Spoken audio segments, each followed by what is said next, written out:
You can give and you can throw money at a situation, but we say that's like putting plaster over a wound. We're not dealing with the root cause of the issue itself, and that's why, yes, corporates have a lot of kind of good rationale how you apply business knowledge, but it is so different when it comes to charity. Even if we are doing a loss in that month, charity will still go, because that is our first priority. However, 18 years in the country has taught me something, and it's this whole piece around sustainability and long term. What I have done over the years, I've made loads of mistakes. 90% of my job role today is going out and educating donors about the right way to give to charity. If you're just going for a vacation, it is not like that. We are paying from our own pockets to go there just to see them smile. Welcome to the Sparkle Podcast, where the people behind our mission share what brought them here, what they've learnt, and how showing up for others has shaped them. Honest conversations, real impact. So here we are, Zoheb, 2 weeks fresh from coming back from Malawi. Thank you for coming to join us. Thank you so much for inviting me here. No problem at all. First things first, who is Zoheb? Okay, Start with a loaded question. Yes, this is one of the toughest questions. Zoheb is someone who was nothing before, okay? And now after 3 years when I joined Revo, and with the help of Revo, I have become someone. And before, I don't used to think a lot about work and charity because I had my dad back behind me. But now, after doing a lot of charity trips, a lot of things, my mind have totally changed a lot. I see people. Before, I don't used to see people who need us. Okay, now I see people that how many people are there in the world who are not even 10% of what we do or what we have. So this is something. I'm one of the most kindest person, but you will not look at how I behave. I might look strong. I might look very strong. But when I go on the field and see all the people, I'm one of the most emotional one. But I will never show my emotion on my eyes or in my face ever. We can see your heart though, Zoheb. We can see that from the trip. Yeah, so my heart is something which is very soft and pure. Let's go with soft that. and pure, yes. For those viewers who are listening, they may not know who Revo is. So just to give a bit background of kind of your journey that got you to Dubai, what kind of industry you're involved in.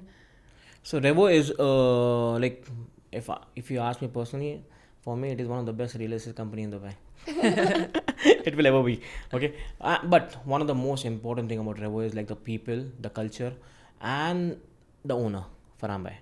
So when we joined Revo, I think 90% of the people who joined Revo is because of Farhan bhai. He sees his video, they see his videos, they see his how he help people in different part of the society. And I think a lot of people don't know, but I want to say that Revo was never open because of real estate. Revo Farhan bhai opened because of charity. He wanted to help something to give back to the society.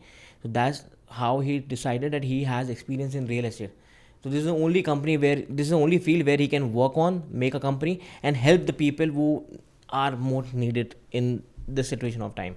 That's the reason Revo was created. And now, Alhamdulillah, from last 2-3 years, I think this is all because of God blessing that we are doing so well. Even in the time of war, we have done so well only because of what we give back. And there's one saying in our Islam that if you give someone something, God will create 10 ways to give you something, give you back. Maybe money or maybe power or whatever it is. That's the reason we do this. And I think Revo is more of a charity company than real estate. I was going to say, when you signed up for Revo, were you thinking you're signing up to be in the charity sector or being in real estate or a bit of both? Okay, trust me, when I signed on for Revo, I never thought that I never knew that Revo is into charity. I just joined because I wanted to do something better for myself first. But when I had the experience of working in Revo from like that time it was almost 6 months. Then I came to know Revo was so into charity that I'll tell you something, that whatever we earn, like for example, if you're earning 100,000 dirham a month, 20,000 dirham will directly go into charity. And Revo and me will take half off from that 80,000 dirham. So this is how serious we are with charity things. And before I was like, okay, 20,000 dirham is not something which is less. But now I feel that even if you take 50,000 dirham from that, I'll be very happy. Because I know God will give you the maximization, return you back all the money and all the things. And is that company policy for Revo, like that? Yes. A percentage of every single sales? So every people who join Revo, this is the first thing they will be told, that if you are joining Revo, this is the company policy. If you are earning, if whatever the commission is, that is 100%, 10% from your pocket, 10% from the company pocket will go towards charity. Wow. And I think now we have 200 people. All are very happy with this because they can see the things, the fruit coming back to them. Okay, even without not working so hard. And this is all because of charity. So in terms of kind of knowing that there's a company policy, would you say then there's a personality type that Revo attracts? Yes. What would you say? 3 words to describe the type of employees then that are at Revo? The first one is that you have to be a giver. Okay. The most important thing. Second, hardworking. Third, I think you have to be strong enough. Strong enough in terms of once there are good times and bad times in work and everywhere. Okay, so you have to be strong enough to take care of everything. For example, war happened. A lot of people were not like in their place when war happened in Dubai, but in Revo, trust me, a lot of company I've heard about or people who know, people have went back to their country, or the offices, the boss have told them that please, we'll take a 1 month off. I want everyone to be safe. But it was not about safe. Dubai is already safe. But Faramba was the only person who was like, we are working tomorrow. No off. Will not go back home. Will try working it only because he want that charity amount to be reaching a level where he can help everyone around the world. And trust me, the time which we work on March, April, which was the toughest time to work, today we see the benefits. Today we see that a lot of people who have went down, now they're coming back fresh, but we were experienced enough that we started working from that time, and now we are very happy about it. And May and June was the one we broke every record of Revo. Every record in terms of business, in terms of monthly, in terms of quarterly, and in terms of even individual performance. And what would you say the reason for that is? 2 things, always. We never step back. Second, charity. Wow. Charity, because from last 6 months we have done charity in a lot of part of the world, and because of that I think Allah is blessing us with I think everything. And the real estate industry, hate to say it, but has a bit of a bad reputation. Do you kind of feel that this, like with Revo and how you're out there in the world, I don't know of any other companies that are doing it as kind of direct as what you're doing and saying this is kind of not only a tick box exercise, but this is actually part of our values if you want to work for us. Have you come across any other companies like it, and how has it changed things for you when you know making sales and things? Are you telling people at the other end, by the way, do you know a percentage of this goes to help children around the world, or is it something that's kind of kept under the radar? Okay, so from last 2.5 years, Revo was never like disclosing this thing that we are doing charity in this part of country. But from last 1 year we have started doing it, not because we want to show what we are doing, but we want to show to all the companies around Revo that even after doing all the charity, even after doing all the this thing, you can still work properly, profitably. Okay, charity will never be a loss to any company or any person. This is something which we want to show. And as you asked me that if there are companies, I have never seen a company doing charity at this level. And not, there are companies who do charity, but from their profits. Okay, what they earn, they get the profits, then they do charity. Revo is doing charity not from their profit, but from their business. Okay, even if we are doing a loss in that month, charity will still go, because that is our first priority. And you are every charity's dream company. Yeah, it is. So tell me, you've just come back from Malawi. How was the experience for you? Trust me, I've told Venice also when I was there that when I was planning to go to Malawi, it took us 2-3 months to plan when to go, what is the best time to go. And when I was planning, it was very hard for me because Africa is a continent we have heard about a lot. it is not safe. Even my family would, my wife, so my wife was like, she was not here, she used to call me like, are you going Africa, are you going Malawi, are you sure about it? Do you know how safe it is? Africa is not safe. And that time I think even Ebola, I think Ebola, yeah. she was like, why are you going, there is Ebola going in Africa. I was like, Africa is very huge, Ebola is going on the other part of the country. She's like, but still you are taking a very huge risk of going Africa at this time, it is not safe there, please don't go. I was like, see, I am going for a charity trip, I don't care, I have to go, I am the one who is handling all this thing, I need to be there. If no one comes, I will alone go there, but I have to be there. And Malawi was one more important thing. So I am a foodie. When I was going Malawi, I was worried about like what I will get there to eat. I don't know if I can. Maybe I should take Indomie with me from here. Maybe I should take the milk from here. Maybe I should take the tea from here. And I was very worried about all those things. But when I went there, thank you so much to Sparkle. Thank you so much to you. The way you have build people there, the way they are working, the way they are happy to see us. I literally, when I was leaving Malawi the last day, I felt like I am leaving my own family and going to some other country and working there. I felt so bad leaving, but thank you so much. You'll be back. I'll be back soon. What was there a single moment on the trip that you were out there that was like really, as you said, caught that heart of yours and you're like, this is why we do what we do? Or was there a child or a particular person of a story that you could share? This was every day. Every day? Every day, every time. So one of the most, the first day, we went to one of the lady house. She was, I think, the head of Emily's house, the Emily's chief. Yeah. house, yeah. That was the first house we went. And after seeing that house, which I think doesn't belong to her also, No. but she was 86. She was so happy to see us. But that time I was not happy to see her. The way she was living up there. I saw her mattress. There was no blanket. It was literally, I have never thought that Africa would be so cold that time. It was cold. It was, I think, 10 degree or 12 degree that time in the morning. I was so shocked at how we, without a blanket, cannot live there, cannot sleep there, even after closing all the windows in the night. And they don't even have a window in their house. And they are sleeping on the floor. Not on the, I cannot even say the floors. It was all mud. Yeah. Okay, they were sleeping on the mud. And the mud is one of the things which become the most coldest in the night. I don't know how they were managing it. That was the most emotional part for me, seeing 86, because she, for me, is like a grandmother. If my grandmother would be alive today, she would be 86 or 80. So it was very emotional for me that time. And I was like, I told that Vanessa and different one that I want her to be changed, the first one. And we did that. While coming back, we gave her blanket, we gave her clothes, we gave her, I think, shoes, we gave her mattress to sleep on. But still, we'll do much more for her. How was the reaction when you... Oh, the reaction. This is why we are there on the field. This is why, I know we have Sparkle Foundation, we have you, we trust you a lot. But the reason we wanted to be on the field is because of that smile, that reaction, that happiness, that dance from her.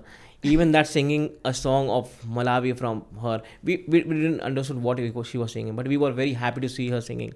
We knew that she was so happy dancing around, and that made us happy.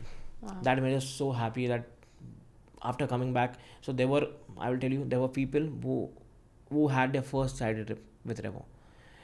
After coming back from Malawi, they were like, when the next charity trip we are going on.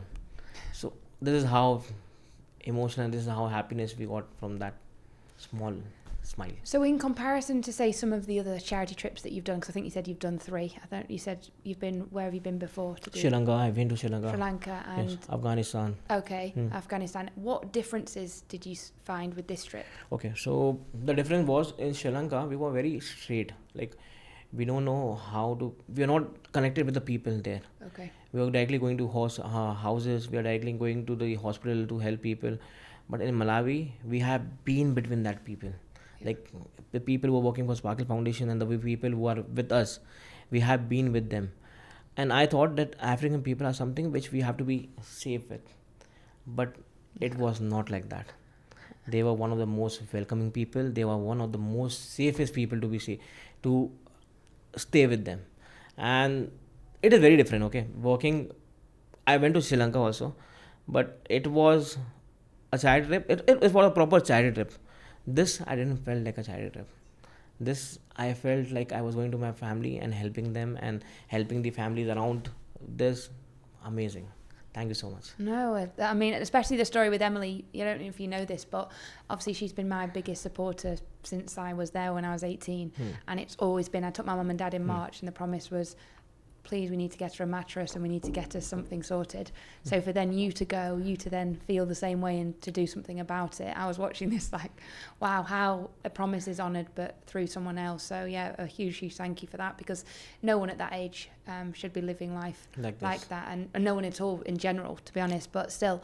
So in terms of the other people that went on the group, have you had kind of feedback from them, how they found the experience? Is everyone just, when can we go back? Because there'll be people listening that probably work in corporates or even families that are like, we want to go. And probably listening to you are like, yes, we even more want to go. And I really appreciate you spoke about the safety, because, you know, social media can really create a myth around, oh, what's it like? What's this? You know, Malawi is known as the warm heart of Africa and is safe. I can tell everyone till I'm blue in the face, but like you said, until you've lived it and believed it, it's very different. So I'm just keen to see what other feedback from the group was, what the plans are now for Revo to get involved and for the future. Okay, so the feedback from the group was very same like me. What I am happy about and what I am sharing with the feedback. They were very happy to be in Malawi. And even they were surprised to see a lot of things. Like we personally, when we all were traveling together, we thought that it would be a very difficult trip for us, because we don't know Africa at all. We have never went. Okay, Revo have went to Uganda, but they were different people. And I was the first one, we were the first one, we were going to Africa. And imagine, on Instagram, on social media, as you said, it's a very different myth that Africa is not safe at all. You cannot, one of the most important myth was you cannot leave when it is dark in Africa. Not even heard that. that. You cannot, Really? And we were out till 10 or 9 or sometime 8 in this. And it was totally safe. I was seeing people, I remember that one night we were late and we went to, I wanted to buy something for a house, like tea and something. We went to a supermarket, it was almost closing. We went out there were people happy to see us, there were like Malawian people. And the most important part was, in Malawi also, I have met a lot of Indian people. So I am from India. There is a lot of Indian people who are working there, and they were so happy, and I was so happy to see them all. And they told me that it is one of the best and safest. We don't have any problem here. So I was so happy about Malawi. So people, see, it is one thing that you create a myth seeing the social media when you're going to travel a country, but you will not come to know until you go there personally and check the on-field status. I have heard a lot about a lot of different country, but when I went there personally, it was totally different.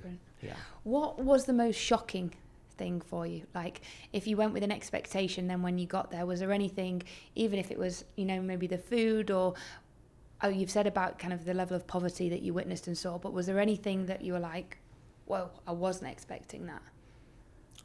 I told you in the first. That it was the story of Emily. Emily also, and then it was about food also. I was so happy. What was your favorite food? Yes. So when we reached there, so I think we reached at 6 o'clock in the evening. It was almost like dinner time there, Malawi, and we didn't had lunch because of few things which happened there, and we didn't had breakfast also properly. So we were very hungry. And on the way, while we were going to the Sparkle Foundation, that shack, I was like, I don't know what we are going to eat there or what food we will be going to have there. But once I reached there, and the first thing I saw on the table, that it was curry. It was rice. I was like, how come? Did they got it from Pakistan, India, or Dubai itself before us? Then I came to know that I forgot her name. Aggie. Aggie was someone if I could get her to Dubai. Not just me, my whole team. My whole team was like, even one girl was Aisha. She was like, can I take Aggie to Dubai? I need her. She is one of the best. Even me, if Sarah allows me, I'll get Aggie to Dubai. She'll work with me. We're not letting Aggie go. There's no way. Everyone says the same about when they come. Even if I have Aggie, I will never let her go. Yeah, no, she's but she's amazing. A wonderful person. Yeah. And that food which we saw, it was very that time I don't know how much we ate. We ate a lot, and then we went back and Most people go to Malawi thinking they're going to lose weight, and they come back saying, "No, we're full." never. I don't think so. But one thing which changed in Malawi, so in Dubai we have commercial hub. Like it is like city life, where we sleep around 10, 11 in the night, most probably by 12 also, where we get up by 8 o'clock for the office. In Malawi, we were sleeping at 8 o'clock, 9 o'clock, and we were getting up at by 5:30, 6 o'clock. And Vanessa told me that you have to get up the first day when we arrived. Vanessa told me that you have to come back for in the shack at 7 o'clock. So I was a little shocked. Like, Vanessa, 7 o'clock? Are you serious? That means I have to get up by 6. Get ready, and get in the car and come back to the shack. She was like, okay, can I do 7:30 for you? I like, okay, 7:30. But trust me, the first day I got up by without the alarm. I got up at 5:50. Was it And the I was chickens? all fresh. No, not the chicken. I was all fresh because I slept at 9:30. So the way of living life in Malawi, which we had, even in Dubai, we have dinner at 9 o'clock, 10 o'clock max. In Malawi, we were having dinner at 5:30, 6. And this is the way we have to live our life. So I was enjoying my time there. Like Wow. sleeping properly. My sleep schedule went better for just 6 days.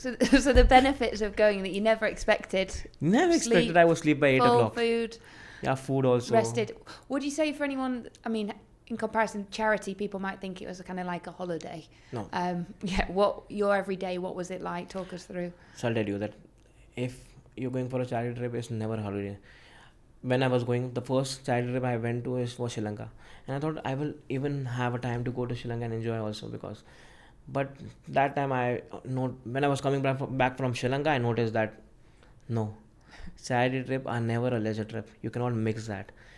From even in Malawi, we used to get up by 6 o'clock, get ready, reach shack, have breakfast in 15 minutes, and then leave for all the things which we have to do. We come back by 5:36, and from 7 till 5 is almost like 10 hours. We were just on the field, working, seeing people, meeting people, thinking what to do. It's not a leisure trip. Once you come back, you can't even think about going out, enjoying food also out. You just like go have dinner, go back to sleep. So charity trip, even for our company, we have been told that never think charity trip is a leisure trip. You will not get even half an hour to do that. But yes, thank you so much, Vanessa, for this.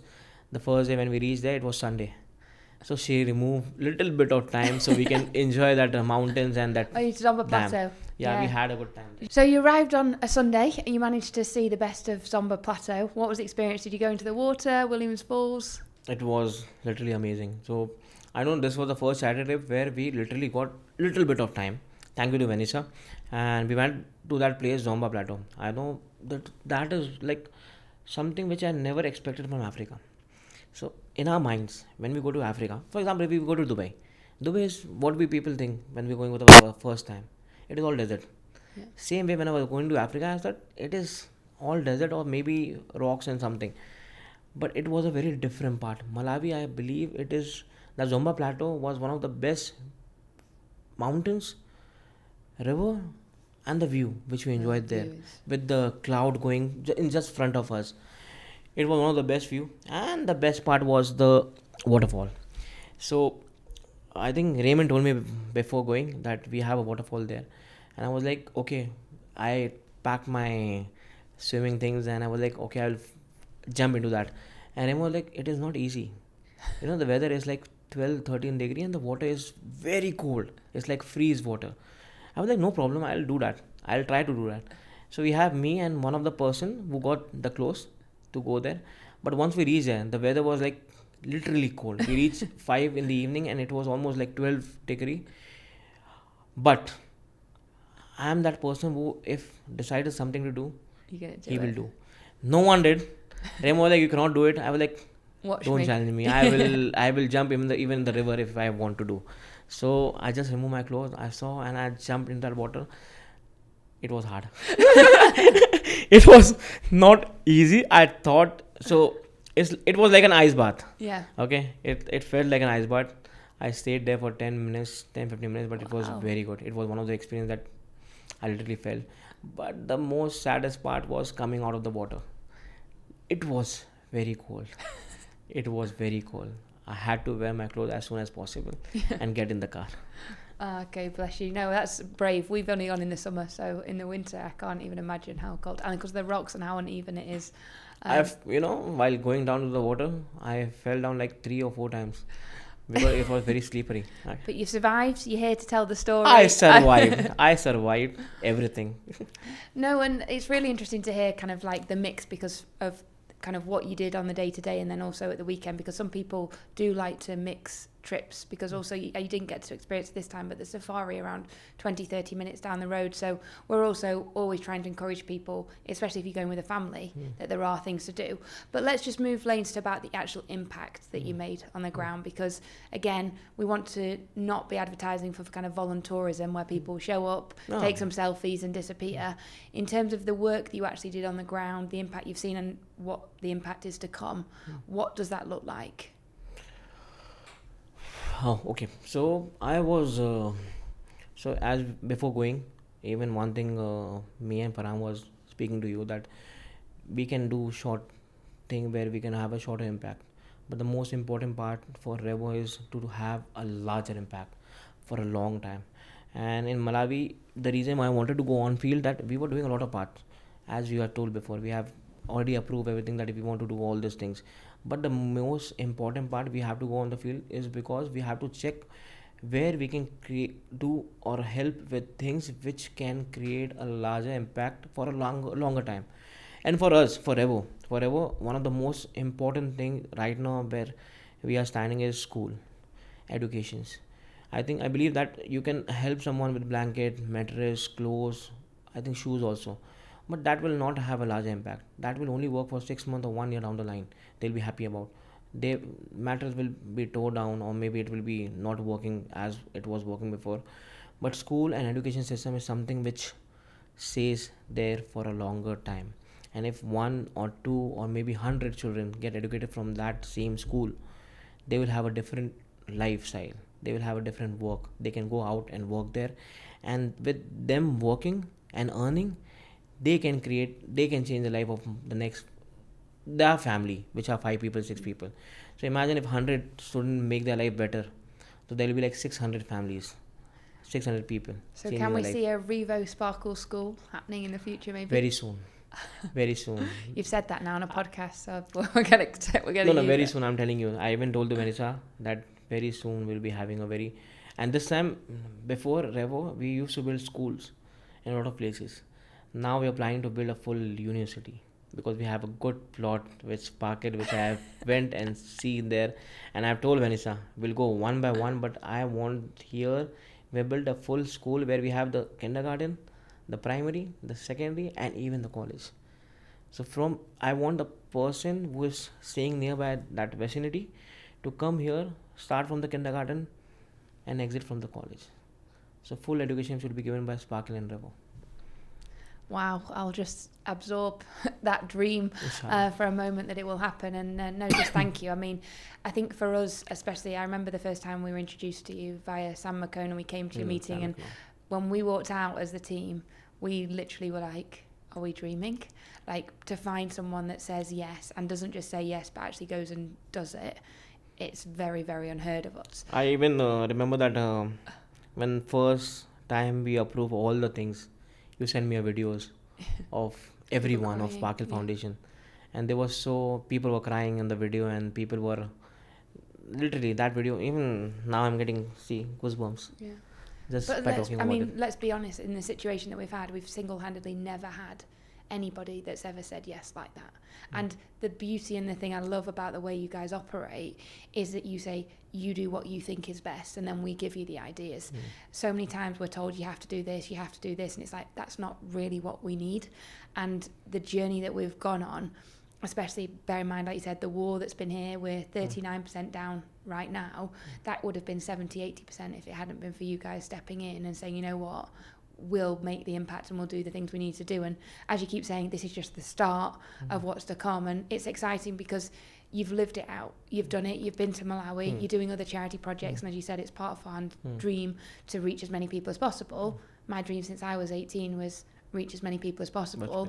What can we potentially do together as two organisations to really make the biggest difference around the world. And it's like the perfect connection for us of corporate and charity coming together. And there's all of you guys in the middle that are like, we'll go. Because not everyone will get on a plane and go to Malawi, because it's not like the company is saying, here's all your first class flights and go. It's, you've got to do it off your... Okay, so one thing, people have a thing that whenever we travel, like for example, we were traveling for charity trip for Malawi. The tickets are not cheaper. Yeah. Even the economy. And the traveling is also not easy. Yeah. While going, it was a 14 hours flight. Okay, including the layover, everything. While coming back, it was 19-hour flight. The layover, everything. And I want to clear one thing, that whenever we go for a charity trip, all the Revo people, we are not using any money from the charity or from the company. The person who want to go for a charity trip, they have to pay everything from themselves. This is very clear from the company, because we don't want even a single dirham to be wasted on the people trips. Okay, the money which is there for the charity, the amount will only go for the charity. It is so clear. So there were a lot of people who were commenting on my videos, and they were like that, you're just going to show off, you're just going to enjoy Malawi, you're just going for a vacation. It is not like that. No. We are paying from our own pockets to go there just to see them smile. Okay, we are not using any money from the charity amount also. This is how it is. And second most important thing, as you ask, Africa was a dream for us last year. We know that Africa is one of the continents in the world which is the most, they need the most things. They are the most one of the, I think, lowest development country. So we had in mind that we want to do a good charity or good amount of charity in Africa also. We had to touch Africa. But it was impossible for us because we don't know. It is very far. And we have no people working in Revo who is from Africa. Now there are 2, 3, but before there was no one. We were looking for people that how can we enter Africa and help them. So 6 months back we got a contact where we went to Uganda. We did our best in Uganda. Even there we are building school. And then we met Sarah. Thank you to Sam. Okay, we met you. We got to know about Sparkle Foundation. We got to know about Malawi. And then that was the best thing. I think meeting you was one of the best part. That's the reason I'm here right now. That's the reason we were in Malawi. And that's the reason we got a new city or a country to help on people. And it's just the start. No, Yes. and thank you. I think one thing I'm interested to know, and I think people listening would also be, there's the part of the trips and the impact that you've made, and you've spoken about how the company culture is, but for employees that maybe didn't go, watching you and seeing things, has there been a shift and change in them as well, that they're now more encouraged and want to go on these trips? Because we talk about employee engagement, mental health, well-being. I know it that when people get involved in charity, the reward, you can't even document it, it's that big, but you're living it, seeing it and breathing it every day when you go into the office. So trust me, I have a lot of people who from my company, I already push them to go for all this trip. I know you are spending something from your pocket. I know this is not leisure trip, but this is something which is better than leisure trip. If I have the chance to go to a country where I can enjoy my vacation, and in the same time I had a chance to go to a country where I can go for a charity trip, I will skip this and go here, because this thing will give me more happiness than this one. Trust me, I have seen that part. And I prefer all the people, I say all the Revo people, once just go to the charity trip. Things, I know you're spending a little bit of money from your pocket, but things will change eventually once you come back. And even you will start, for example, I have been to a lot of charity trips, and a lot of people from Revo have been to a charity trip. Once they were back from the charity trip, they have changed. They have started working hard, not for themselves, but for all the people they have seen. That what impact we create by creating business and giving them charity. So this is the reason I want everyone from Revo to work hard, so we increase the charity amount and we can help all the countries and all the people who need some help from us. No, it's an amazing model, and honestly, huge respect for Farhan and the whole team that have done it. I guess question for you is that, from a charity perspective, if you were me Right? Put yourself now in the CEO hat of a charity, having just gone to Malawi. Tough. Is there anything you'd do differently? I don't think so. Okay, so Everything which you are doing, Sarah, maybe I cannot do if I'm there on your place. I cannot do that. The way you are working, the way you are, and the way you have made Sparkle Foundation. Even if you give me, I cannot handle that. It is not easy. I know that. It is not easy. You have so much responsibility with you. So much. Yeah. I can never take your place ever. So the question then, I guess, is on the flip of it, you look then at the fundraising here. There's companies like Revo, but then there's a situation that there's so much money still, regardless, in the UAE, and yet we only are tapping into a few percent. A lot of people say they want to give, but then don't follow through. Why do you think that is? I think it is about mindset. I know people, the way they speak, I don't think they have, I cannot even define them. There are a lot of people who speak a lot of things, but when it comes on doing the action, they are Nowhere. And I cannot blame them, but at least I want some people, I want people to be very open up, genuine. If you don't want to do it, just say no. Don't give hope to people, like to you and to all the Sparkle Foundation, that we'll do this, and then at the end, when we call them, sorry, not this time, or not picking up the calls. Not picking up. This is very bad from a lot of people. And in Dubai, there are people like this. And there are good people also, of course. Yeah. I'm not talking about myself, but there are a lot of good people who are there in the market, like Sam and everyone, Farhan also. So please be genuine, please be open. If you want to help, please help. If you want to help if you don't want to help, just say no. Yeah. No, that's always that is very easy for us. A yes is for a yes, also. and a no is a no. I'm okay, but just maybe is a nightmare. Yes. Because, like you said, it's the hope. Because I think, as you've seen, the reactions and response, we're so close to Malawi. Like, your yesterday is someone else's life being changed by the end of the day. Like, what is resting on that decision? It's massive.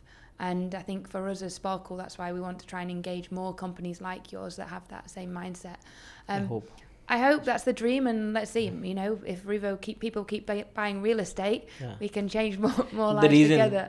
I told you the reason in the start, that the reason we started now, like showing up this thing, showing up the charity things, showing up the videos of all the charity we have done, is to pump up the other companies, so they can start all this thing. And trust me, any company in Dubai, not just real estate. If you start doing charity, if you start removing 10%, not even 20%, we are doing 10 to 20%, at least 5%. If you remove from your business, not from your profit, just start doing that. See your business in the next 1 year, how that will get affected. You will never imagine that even after giving that 5%, you will get 50% back in that year, in that same year, not after 50 years, in that same year. I hope people start doing this. I hope a lot of companies start doing this. God willing, they will, and they'll hear and they'll see the difference. And I think it's a great kind of testimony what you guys have done, and it's just getting started. So, chance for you to ask me a question, anything you want to know. Now you've been there, you've understood more about what we're doing. I don't want to ask you a question. I just want to know one thing, that we are some people who are like very fast moving. Like, for example, we went to Malawi, and I was just behind Vanessa, like, Vanessa, please let me know this today only, tomorrow only, today only, tomorrow only. I don't want to waste my time. I just want to start doing all the things. Like, we were very pumped up. So I know you're very pumped with all the things. I just want that the more faster we are into all this thing, removing all the budget and this thing, the faster we can start doing things and building also schools. So I'll give you some insights if there's a reason why. I am, if you ask any of my team and everything, I'm 100 miles an hour, go. I same mentality as you. Let's get it done, let's move, let's next. Yes. However, 18 years in the country has taught me something, and it's this whole piece around sustainability and long term. what I have done over the years, I've made loads of mistakes. Yes. I've gone and built things. I've gone and dug boreholes. I've gone and done these things. And then 2-3 years later, it was the wrong thing to do. The time it takes, like, I don't want to ever be a fraudster. One big thing about Sparkle that's different, and you talk about that family feel. How did we get that family feel? That family feel has come from community engagement, because that community have been my family. We've expanded, and we want to create that you all belong and you're all part of that. As you know, with a relationship, it takes time to build that. I know. What we're trying to do is help that community. We can't help the community, you and I sat here around this table, because we've never, I've lived there, but we've not lived every single day walking the walk, knowing exactly what they need. Yes. To get that information, to do it in the right way, and to understand long term, like you said, how do we make ourselves redundant so that we don't need to go and build schools, because the schools that we built today, meaning that universities and those that have gone on to graduate have got jobs that they can provide back to generations, that's the way to go. It takes time. And I know it can be frustrating, and I say this to all of our donors, because they're like, we've got the money, we're ready to go, let's move. But trust the process is the big thing that I say, is that long term the impact is huge. And that's why I encourage any corporate, and that's what I'm pushing even with Revo, is you can give and you can throw money at a situation, but we say that's like putting plaster over a wound. We're not dealing with the root cause of the issue itself. And that's why, yes, corporates have a lot of kind of good rationale how you apply business knowledge, but it is so different when it comes to charity, and why the two should partner up together. I can learn so much from the way you guys operate, but you equally can learn a lot from how we do it. And it's trying to find that meet in the middle ground. And trust me, long term, when we go back, you'd be mortified if we went and said, right, we've done this, and in a year you're like, where are all those football shirts, boots, and the football pitch? It's not there. Well, actually, it wasn't what they needed at the time. So that process does take some time. You've been there, you've also seen. We also don't want to enforce ourselves on anybody, waiting for feedback. It may not be their priority right now to go and get the quote for this, because something else has happened and there's a bit of a drama. So we are getting there. But what I really do appreciate about you guys is that you're there to be understanding and kind of to get that level of education, because 90% of my job role today is going out and educating donors about the right way to give to charity. If you're making an investment today, how you'd invest your money, you take time to research and do it. But when it comes to charity, people just often sign a check and give, and that's that. We don't want to be like that. This is partnership, this is long-term impact.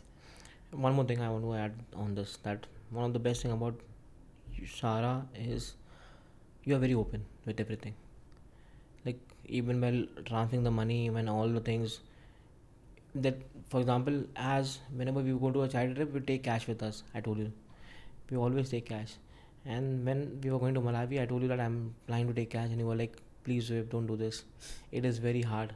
It is not easy. It's better you transfer the money, and then this is how I can arrange for you. And even I told this to Farhan.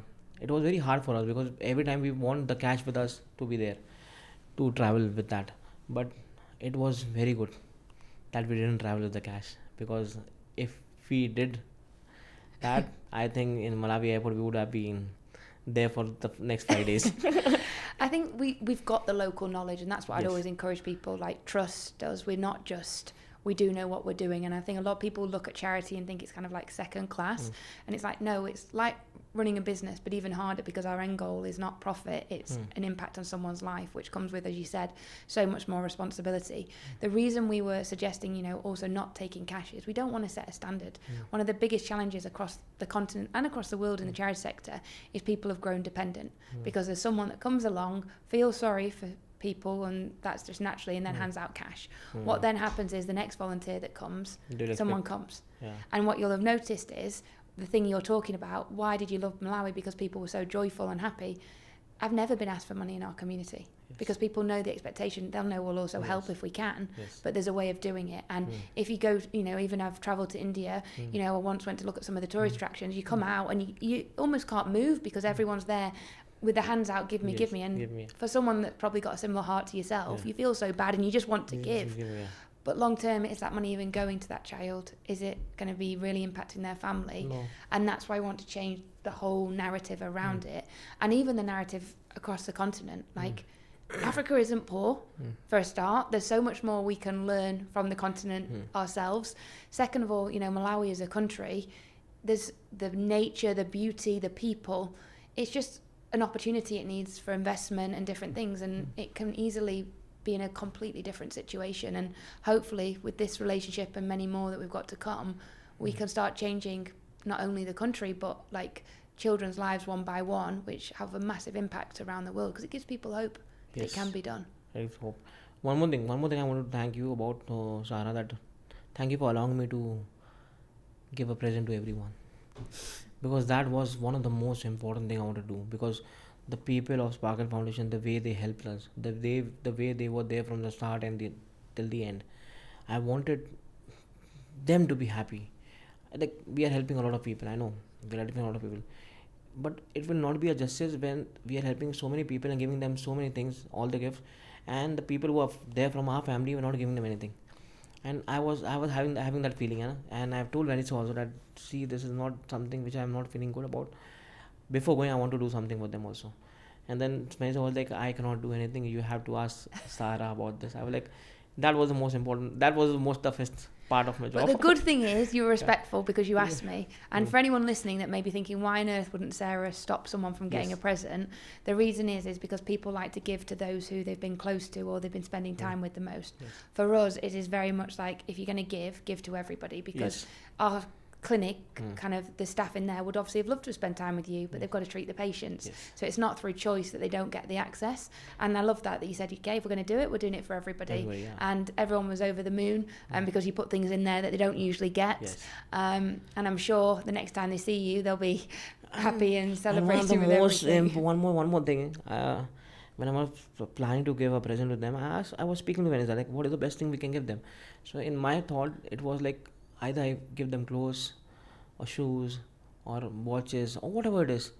But when I got the list that this would be something which would be better for them, it was shower gel, it was a deodorant, which here we don't even care about. Even that deo was, I think, not even 10 dirhams or 8 dirhams. And then the most saddest part for me was giving woman pad as a gift. I don't think when all this thing become gift for people, but still, I was speaking to her when I said, like, why this are on the list, and she was like, this are the things which make them the most happiest. Basic necessities the that basic we take things. for granted. And here we don't care about the basic things. In the perspective is it's an amazing thing. Not to the people who are literally there on the floor or maybe not doing anything, but to the people who are even working. Even this thing made a huge. And sorry, one more thing, the way they were happy, the way they were dancing, the way they were taking all these gifts, and the way they were meeting was, this is why, because I wanted to give them a present. I love to see people getting enjoyed and happy, and the energy with the energy what they have, we can never match that. Never ever. I was so happy. Even I wanted to dance. Even I was dancing. Did you pick up some Malawian dance moves? Yes, I have a lot of. I cannot show it right now. I cannot show it right now with my suit on. But yes, I will dance again with them. I'm sure we can add some videos into the podcast to make sure that we've got you. I have a few videos where I'm dancing like. But yeah, we can do it. But honestly, thank you so much for everything and for going and part of it. And it's been a real pleasure so far, and I'm just excited, truthfully. You've been the highlight not only for us for 2026, but genuinely for the last 3 years. We've never worked with a company like it, and it's just amazing to see there's people out there that share the same values and want to do things. And watch this space. Lives are going to be changed, and let's keep moving. Okay. So one more thing I want to add on that I've told the people in Sparkle also when I was living there. This is just the start. I'm telling you now. With Revo and with Sparkle, this is just the start. It was nothing. For a longer time, we'll have a lot of different things going on. I think one of the most important part that till now we was thinking to build only schools. While going to Malawi, we thought now to do something new, and we have planned that we'll plan for this. Let's see how it works. We'll build a factory also there. of some business where people get job, where people get something which is made in Malawi. We are planning for it. I spoke to Venice also. I spoke to Raymond also. I spoke to one more guy also about this. Let's see. This is something which will have a huge impact in a city where we have the factory, because there will be 200-300 people working there. So 200-300 people life will be changed, and this is something I have a dream now, and we have spoken to. Let's see how this will go on. I know this thing will take time, but once this happen, Wow. wonderful. No one has told me that. So yeah, I mean, it's hard for me. Like, you dare to dream. This is an answer to a prayer. Imagine 18 years every day going out looking to who wants to help. The reason and then I to have someone that says every wish and more that you'd ever had. The reason can we help thought this, you. because Malawi is a country where there's nothing there available from Malawi. A lot of few things. Everything is getting exported from different part of the world, and that's the only reason that are very expensive, very very expensive, and people don't have so much money there. If we get something which is made in Malawi, it will be cheaper for them also, and then we will create 200, 300 or 400 jobs also for people, and then people will have a spending power where they will have money to spend it on different business or different shops, and people. I think this is how the government works. So this is how we have to I'm work ready now. when you are. I think we have to change Revo from Revo Charity to Revo Government. Sorry, but this is just a joke. Let's see. We have this kind of thing to do. Wow. Let's see how it works. I need a huge help from you. I We think we make can it. start this from Malawi. Wow. I don't know where we can take it. Yeah, around the world. Around the world. Yeah. Very soon, inshallah. And that if you can create a business that then funds the charity also on the ground, the impact, because there's one thing also, you want to be giving dignity is a big thing, and also empowering people, really important. Yes. People want to help and give back if they've got the job opportunities to do so. So if you And can one of the create most- jobs, you And can. imagine one of the most important thing, that 200, 300 people working there, they are getting paid, and after that we are even earning a profit there, and that profit again is going to the charity things. Imagine It's a dream. how this thing will work on. Even we don't want to do there anything, because that thing will create money Yourself. and get back to the charity thing or school or something like that. Thank you so much. Thank you so much, Thank Sarah, you. for having us here, and thank you so much, Sarah, again for creating a space for us to enter Malawi. Thank you Pleasure so is much. mine. I hope Sparkle and Revo together can do a lot of wonders in a lot of different countries and nations also very soon. We will. Inshallah. Thank you. Thank you so much. Thank you.